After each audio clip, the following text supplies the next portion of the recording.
Welcome! Before I tell you about this book, I want to recommend you a relaxing game, which is in the link under the description of this video. Thank you for your attention and I wish you pleasant listening. Scarlett and Evie have been best friends since they were children. They went to the same school, holidayed together, remained as close as sisters through university, and eventually moved in together in London. But now Scarlett is dead, a freak accident as she stopped to help a cyclist on the road, and Evie isn't coping well.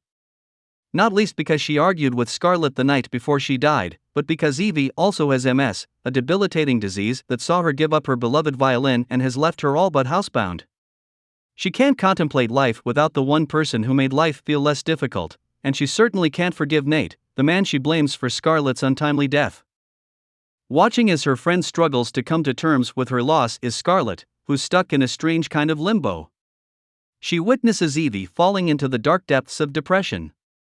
She watches as Nate, distressed at the unintentional part he had to play in Scarlett's death, tries to pick up the pieces of Evie's fractured world. Evie has become terrified of life and it's easier for her not to participate at all. Nate, on the other hand, lives in the moment.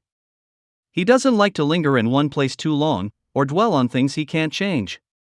His spontaneous nature may be at odds with Evie's defeated, play-it-safe mindset, but he might also be exactly what she needs to push her out of her comfort zone.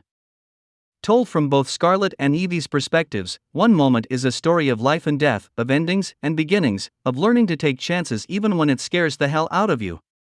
It takes readers on a roller coaster ride of emotions, starting with the shock and pain felt in the aftermath of Scarlett's death, and moving through the different stages of grief that Evie goes through. She's distraught, of course, because she's lost her best friend, but she's angry too. At Nate, at Scarlett, at herself and the disease that's taken so much from her already. It's the same with Scarlett, who hasn't got an outlet for her feelings. She can't reach out and comfort her best friend, but she can cheer her on from the in-between. Watching the life she's left behind gives Scarlett a new outlook. She notices things she didn't when she was alive. And there's a strange kind of blessing in that. Nate's life was so different from hers. His world was still so big, whereas hers had compressed right down. And whose fault is that? She wasn't sure if it was her voice or Scarlett's in her mind. One moment centers around a death, but it's really a story about life in all its beautiful, messy, sad, and wonderful forms. The romance between Evie and Nate is perfectly paced, offering those kind of small, subtle moments between potential love interests that make readers fall for them as a couple before the characters themselves have even fallen for each other. Nate deals with Evie's initial spikiness with admirable patience and a whole lot of effortless charm. He's such a kind-hearted and thoughtful character, it's really no surprise that Evie finds herself drawn to him. She's drowning in loss and he offers her hope. But Evie is much stronger than she thinks she is, and Becky Hunter allows the character to find her own courage in a way that feels natural and well-earned.